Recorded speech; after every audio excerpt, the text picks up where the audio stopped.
Hello, welcome to The Ticket to Qatar. I'm Tracey Holmes. In a little over a week, football's Asian champions Qatar will face Ecuador in the opening match of the FIFA Men's World Cup. Later, we'll delve into the Socceroo selections made by coach Graham Arnold this week. We also have a feature interview with captain of the Socceroos, Thomas Deng, who will be playing in his first World Cup. And we dive into the controversy over workers' rights. Before that, though, a quick catch-up on this week's headlines. The former president of FIFA, Sepp Blatter, waited till the final countdown to say what he said 12 years ago, guaranteeing plenty of headlines, that it was a mistake to award the World Cup to Qatar. But he gave a reason that might surprise you. It's not because of human rights, but because the country is apparently too small, which is actually something the current president thinks is a major selling point. For the first time ever, fans supporting 32 different countries will be together in one place. One of the tournament ambassadors also did some damage, explaining to a German TV crew why homosexuality is haram in Qatar. He apologised later, saying he was talking about alcohol. Meanwhile, Qatar's foreign minister repeated what many officials have said before. In the country, we are welcoming everybody. We are not discriminating anyone. And we've been saying this repeatedly. Comments the West views cynically, or worse, with contempt. Socceroo Jackson Irvine teamed up with the International Player Union to put out a video of his own this week. You know, I think it's obviously a serious issue involving the upcoming World Cup and the feeling of people in these communities feeling unsafe or unwelcome at a tournament that is global and for everybody. This is not politics or religion, this is human rights, and these are areas that we must always be supportive of. But Socceroos coach Graham Arnold is sticking with the game plan. I've already spoken to the boys. Once they arrive, it's all about football. Questions over workers' rights in Qatar have continued to make headlines in the lead-up to the World Cup. Eleni Soltis has more. What is the human cost of the Qatar World Cup? In 2013, the then FIFA Secretary-General Jerome Valk said this. Less democracy is sometimes better for organising a World Cup. He went on to say working with a very strong head of state like this guy is easier than working with a country such as Germany. Fast forward to 2022 and here we are in the Middle East with another very strong head of state and democracy still on the fringes. So it's no surprise the West has been focusing on the country's human rights record. You may have heard that more than 6,500 migrant workers have died in Qatar since it won the right to host the World Cup in 2010. This figure originally came from The Guardian newspaper, and it's been used widely by the media and agencies like Human Rights Watch ever since. But when questioned further by the ABC, this is what Human Rights Watch said. Given the lack of transparency around the number of deaths in Qatar, we haven't managed to dig up these statistics. The International Labour Organisation has disputed this 6,500 figure. About 90% of Qatar's workforce are migrants. The ILO says a distinction should be made between the number of migrant workers who died for reasons unrelated to their jobs and those who died from work-related injuries.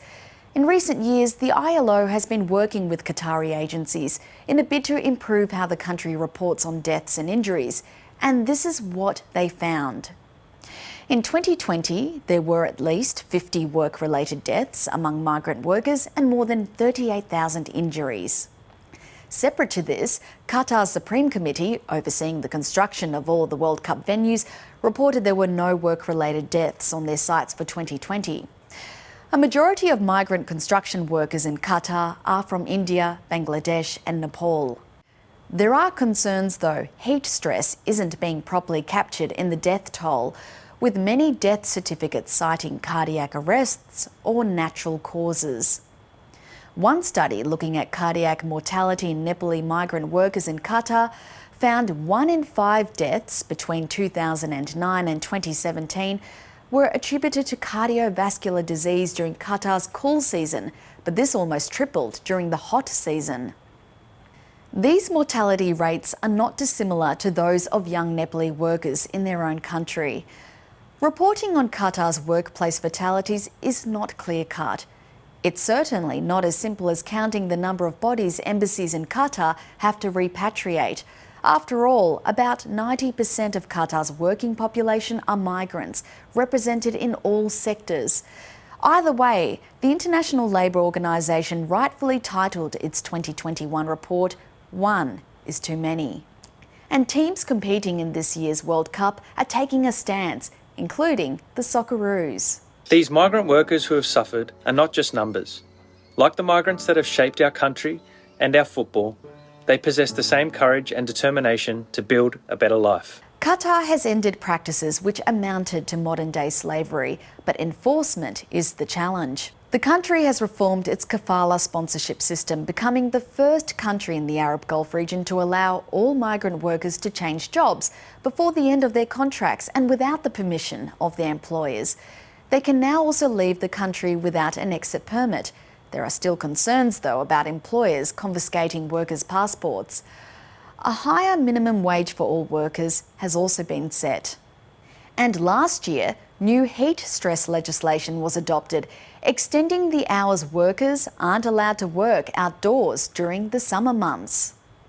All of these major reforms have come in the past 2 years, and with a World Cup on its doorstep, critics say it's too little too late. But remember too, Qatar only became an independent state 50 years ago.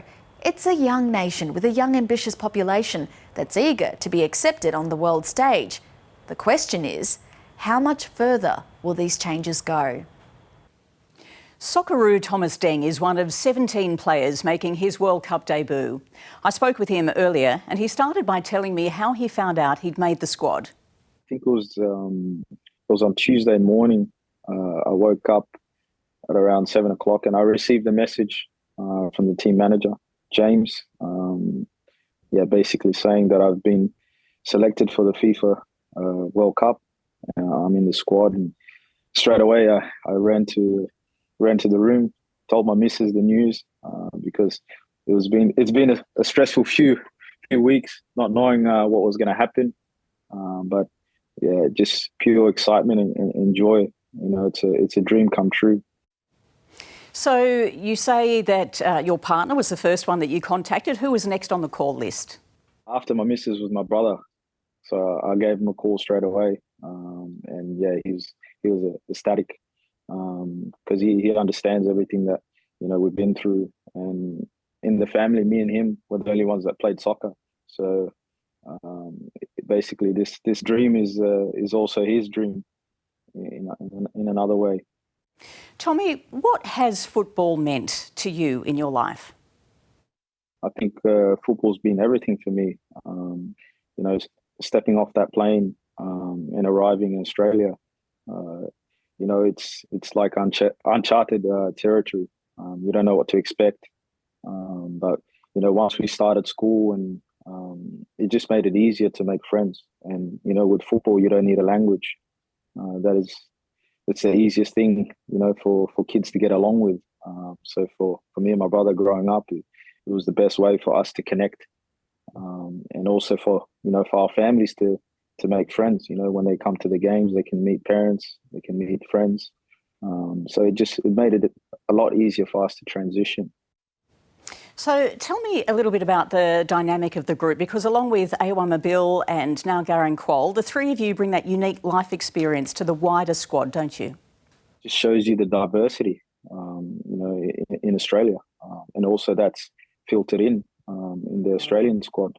And we've created a fantastic environment, where everyone is welcome, no matter what background you are. And, me, Awa, and Garen, we've felt very comfortable, with everyone, and we're just grateful for this opportunity because it's a greater cause, not only for us but for younger children, also other migrants that are looking to aspire to be footballers.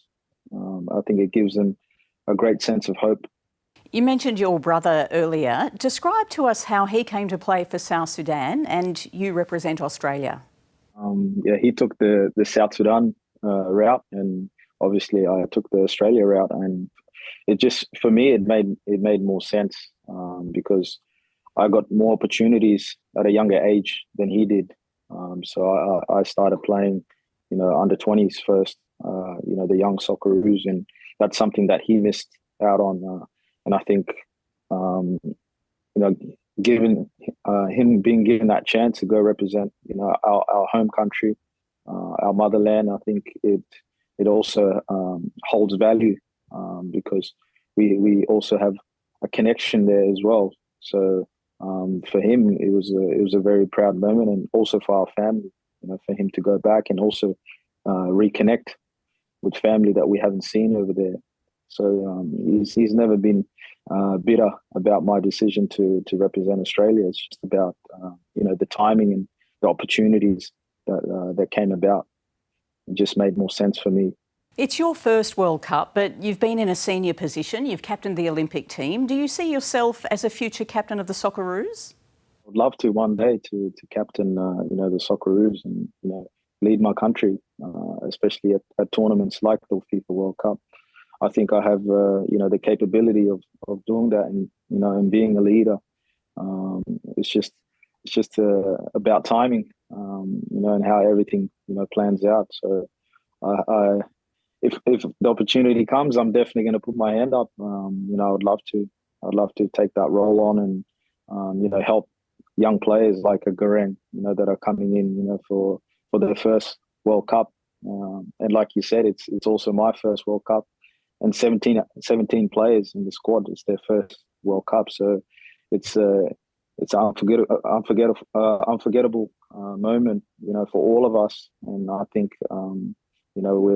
it's going to bring us much closer, and something that we won't forget for a long time. Well, we wish you all the very best at the World Cup. We'll see you there. Tracey, I appreciate it. ABC Sports' Samantha Lewis joins me now to talk about who's in and who's out of the Socceroos squad. Sam, welcome back. Where are our strengths and weaknesses? Well, this is a really interesting squad that Graham Arnold has chosen. It's really eclectic. It's a mix of young and old, and I think that's probably actually one of our greatest strengths. 10 of the players that have been called up have 10 caps or fewer, and 9 of them represented the Socceroos at the Tokyo Olympics. So they're really young, they're vibrant, they're energetic, they're fresh, and they're probably really keen to go out there to represent Australia at their first World Cup. So bringing that energy is going to be really valuable. But the flip side of that, of course, is that they're very inexperienced, and coming up against nations like France, like Denmark, nations that have done this before, that inexperience could come back to bite them. A bit of a genius masterstroke on Graham Arnold's part, saying that he would coach the Socceroos, because he's really used that heading into this World Cup. Now, do you think it'll be a fluid starting 11 depending on who our opponents are?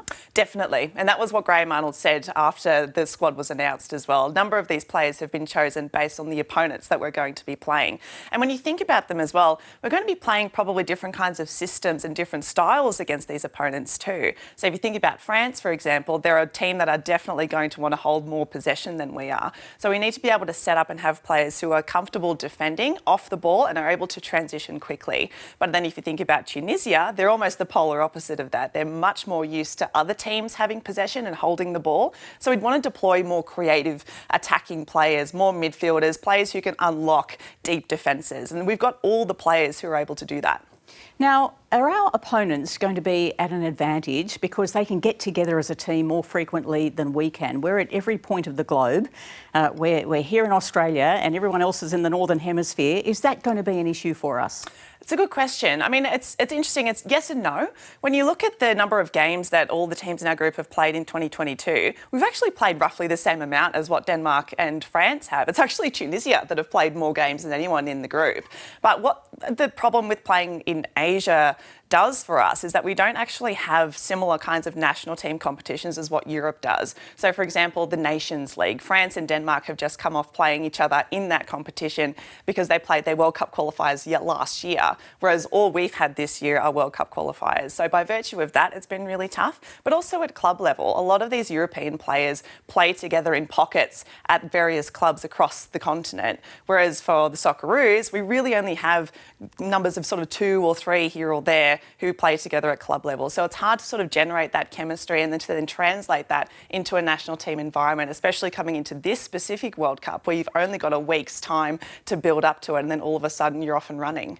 All right, Sam, next time I speak to you will be in Qatar. I'll see you there. That's all we've got time for this week. I'm Tracey Holmes. See you next time on Ticket to Qatar.